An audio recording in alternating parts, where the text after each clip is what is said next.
வணக்கம். உதயநிதியின் மீது சிபிஐ வழக்கு பதிவு. சட்டப்பேரவையில் அமைச்சர் ஆனந்த் அவர்கள் பேசியதால் திமுகவின் சிட்டிங் எம்எல்ஏக்கள் அதிர்ச்சி. நண்பர்களே, இந்த வீடியோவிற்கு ஒரே ஒரு லைக் மற்றும் சப்ஸ்கிரைப் பண்ணிருங்க. திமுகவின் ஆட்சி இருக்கும் பொழுது செய்த அட்டூழியங்கள், மோசமான ஊழல்கள், குற்றச்சாட்டுகள், தான் தமிழ்நாட்டின் இளவரசர், தன்னை மீறி யாரும் ஆட்சிக்கு வந்துவிட முடியாது என்ற ஆணவத்தில் இருந்த ஒட்டுமொத்தமான கடந்த கால ஆட்சியில் தற்பொழுது மக்கள் உங்களை ஒட்டுமொத்தமாக விரட்டி அடித்ததோடு ஸ்டாலின் அவர்களையும் கொளத்தூர் தொகுதியில் தோல்வியடைய வைத்து விட்டார்கள். ஒரு கட்சியின் வெற்றி தோல்வி என்பது சகஜம்தான். ஆனால் திமுகவை பொறுத்தளவிற்கு தோல்வி என்பது ஆளும் கட்சியாக யார் வருகிறார் என்பதை பொறுத்துதான். தற்பொழுது தாவேக ஆட்சிக்கு வந்ததுதான் திமுகவிற்கு தோல்வியை விட மிகப்பெரிய அளவில் மனவேதனை அடையக்கூடிய வகையில் அமைந்துவிட்டது. ஏனென்றால் 2 ஆண்டுகளில் கட்சியை தொடங்கி தமிழக அரசியலில் மிகப்பெரிய மாற்றத்தை உருவாக்கிய தமிழக வெற்றிக் கழகத்தின் தலைவரும் தமிழக முதல்வருமான விஜய் அவர்கள் ஆட்சி பொறுப்பேற்பதற்கு முன்பாகவே தமிழ்நாட்டின் மக்கள் பணத்தை தொட்டவர்களையும் அதை ஒட்டுமொத்தமான அனுபவித்தவர்களையும் இனி தொடப்போவர்களையும் நான் சும்மா விடமாட்டேன் என்பதை பேசியிருப்பார். தற்பொழுது முதல்வராக விஜய் அவர்கள் பொறுப்பேற்ற பிறகு தமிழ்நாட்டில் லஞ்சம் என்பது முழுமையாக குறையவில்லை என்றாலும் 90% குறைந்துவிட்டது. ஆனால் இதற்கு முன்னால் தமிழ்நாட்டில் ஒட்டுமொத்தமான ஊழல் செய்த திமுகவின் மாஜி அமைச்சர்கள் யாரை கை காட்டுகிறார்கள் என்று பார்த்தால் உதயநிதி அவர்களைத்தான் கை காட்டுகிறார்கள். இதனால் சிபிஐ வழக்குகளும் 14 வழக்குகள் பதிவு செய்யப்பட்டு இருக்கிறது. லஞ்ச ஒழிப்புத்துறை அதிகாரிகள் ஏற்கனவே திமுகவின் மாஜி அமைச்சர்கள் ஏவா வேலு, செந்தில் பாலாஜி, பொன்முடி, KN நேரு, துரைமுருகன் இவர்கள் மீதும் தற்பொழுது விசாரணை வளையத்தில் இருக்கிறார்கள். அது மட்டுமல்ல, சேகர்பாபு அவர்களும் தற்பொழுது இந்த வழக்கில் சிக்கியுள்ளார். ஏற்கனவே திமுகவினர்கள் ஆட்சி அதிகாரத்தில் இருந்தபொழுது தன்னை கேள்வி கேட்க யாரும் இல்லை என்ற ஆணவத்தில் இருந்தது குறிப்பிடத்தக்கது. ஆனால் மக்கள் ஒற்றை வாக்கால் தலைகீழாக மாற்றிய கையோடு தற்பொழுது திமுக அதிகாரத்தை இழந்த நிலையில் மக்கள் மத்தியில் இருக்கக்கூடிய எதிர்ப்புகளும் மிகப்பெரிய அளவில் பரபரப்பை ஏற்படுத்தியதோடு திமுகவின் முன்னாள் துணை முதலமைச்சர் உதயநிதி அவர்களது பெயரில் இருக்கக்கூடிய வழக்குகள் பற்றி இன்று நடைபெற்ற சட்டசபை கூட்டத்தொடரில் பேசியதும் அதிர்ச்சியடையக்கூடிய வகையில் திமுகவின் சிட்டிங் எம்எல்ஏக்கள் இருக்கிறார்கள். ஏனென்றால் தாவேகாவின் அமைச்சர் ஆனந்த் அவர்கள் உதயநிதி அவர்கள் மீது பல வழக்குகள் இருக்கிறது. அதிலும் குறிப்பாக சிபிஐ வழக்கும் இருக்கிறது.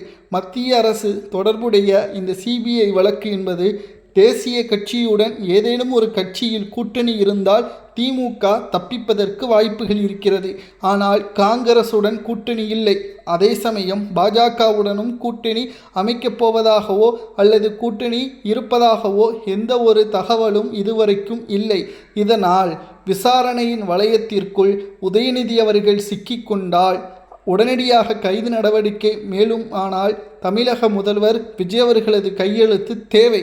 ஏனென்றால் சிபிஐ துறை அதிகாரிகளோ அல்லது அமலாக்கத்துறை அதிகாரிகளோ ஒரு கட்சியின் எம்பி மற்றும் எம்எல்ஏக்களிடம் விசாரணை செய்ய வேண்டும் என்றால் தமிழகத்தின் அதிகார படைத்த தனிச் செயலாளரின் கையெழுத்து தேவை. அது முதல்வராக இருக்கக்கூடியவர் உத்தரவை பிறப்பித்தால்தான் அது நடைபெறும். ஆகவே தமிழ்நாட்டில் முதல்வர் விஜய் அவர்களது கையில்தான் உதயநிதி அவர்கள் சிறைக்கு செல்வதா வேண்டாமா, விசாரணைக்காக டெல்லிக்கு அழைத்து செல்லவா வேண்டாமா என்ற முடிவு எடுக்கக்கூடிய இடத்தில் இருப்பதால் ஒரு நாளும் கூட முழுமையான உறக்கம் இல்லாமல் அதிர்ச்சியிலேயே இருக்கிறார் ஸ்டாலினும் அவரது மகன் உதயநிதி அவர்களும் என்ற தகவலும் தற்பொழுது நம்மால் பார்க்க முடிகிறது. 3 நாட்கள் தொடர்ச்சியாக சட்டசபை கூட்டத்தொடர் நடைபெறுகிறது. அதில் 2 நாட்கள் முழுவதுமாக உதயநிதி அவர்கள் மௌனமாகவே தான் இருக்கிறார். அவர் ஏதேனும் ஆளும் தாவேகாவை குறைகூறும் விதமாக பேசினால் உடனடியாக அடுத்த நொடியே புள்ளி ஆதாரத்துடன் தாவேகாவின் அமைச்சர்கள் அதற்கு பதிலளித்து விடுகிறார்கள். அந்த பதில் உதயநிதி அவர்கள் கேட்ட பதிலை விட திமுகவை இன்னமும் தோல்வியடையக்கூடிய வார்த்தைகளும் அமைச்சர்கள் பயன்படுத்துவதால் திமுகவின் எதிர்க்கட்சித் தலைவர் உதயநிதி அவர்கள் சட்டப்பேரவையில் பேசுவதற்கே அச்சம் கொள்வதாக தகவல்களும் தற்பொழுது நம்மால் பார்க்க முடிகிறது. 2026 சட்டசபை தேர்தலில் உதயநிதி அவர்களே வெற்றியடைந்தது பேரதிர்ச்சிதான். ஏனென்றால் சேப்பாக்கம் தொகுதியில் ஒட்டுமொத்தமான வாக்கு எண்ணிக்கையின் பொழுது முதல் சுற்றில் இருந்தே பின்னடைவை தான் சந்தித்தார். 6வது 7வது சுற்றில்தான் முன்னிலையில் இருந்தார். சொற்பமான வாக்குகளில் தான் வெற்றியடைந்தார். ஆனால் 2021 சட்டசபை தேர்தலில் மட்டும் எப்படி 1.5 லட்சம் வாக்கு வித்தியாசத்தில் வெற்றியடைந்தார் என்று நாம் பார்க்கும் பொழுது அங்குதான் SIR படிவத்தின் மூலம் நீக்கப்பட்ட வாக்காளர்கள். அப்பொழுது இவர்கள் வாங்கிய வாக்குகள் எல்லாம் நிஜமானதா அல்லது திமுகவினர்களே மீண்டும் மீண்டும் போட்ட வாக்குகளா என்ற ஒரு கேள்வியும் அந்த தேர்தல் முடிவின் ரிசல்ட்டிலேயே நாம் பார்க்கக்கூடிய வகையில் அமைந்துவிட்டது. மக்கள் முட்டாள்கள் கிடையாது. நீங்கள் இளவரசராக தமிழ்நாட்டில் மகுடம் சூடி தமிழ்நாட்டின் மக்களுக்கு நல்லது செய்தால் கூட பரவாயில்லை. நீங்கள் செய்தது எல்லாம் கோபாலபுரத்தின் வளர்ச்சிக்காகவும் உங்களது நண்பர்கள் ரித்தீஷ் போன்றவர்களது வளர்ச்சிக்காகவும் மற்றும் ஜாபர் சாதிக் போன்றவர்களது வளர்ச்சிக்காகவும் தான் இருந்தது என்பதும் குறிப்பிடத்தக்கது.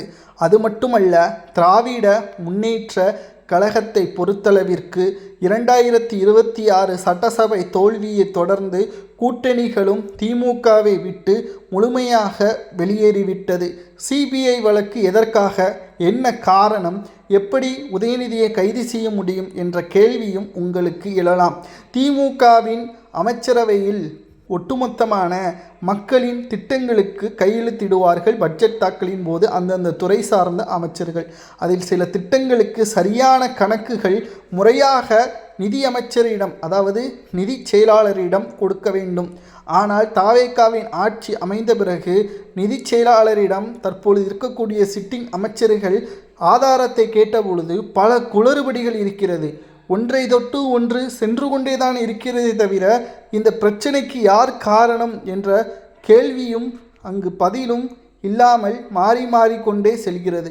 இதனால் கடந்த தேர்தலில் வெற்றியடைந்த திமுக துணை முதல்வராக இருந்த உதயநிதி அவர்களது பெயர்தான் இதில் வசமாக இடம்பெற்றுள்ளது. ஆகையால் உதயநிதி அவர்கள் மீது CBI துறை வழக்கு பதிவு செய்யப்பட்டிருக்கலாம் என்றும் அந்த வழக்கு விசாரணையினால் உதயநிதி அவர்கள் பயந்து கொண்டு இருக்கிறார் என்றும் சட்டப்பேரவையில் தற்பொழுது ஆனந்த் அவர்கள் விமர்சனம் செய்திருக்கிறார். இதை பற்றி உங்களது கருத்துக்களை கமெண்ட் வாயிலாக கூறுங்கள். உதயநிதி அவர்கள் மீண்டும் வெற்றியடைவது வாய்ப்பு இருக்கிறதா? CBI துறை விசாரணையில் அவருக்கு என்ன தண்டனை கொடுக்கலாம் என்பதை கூறுங்கள்.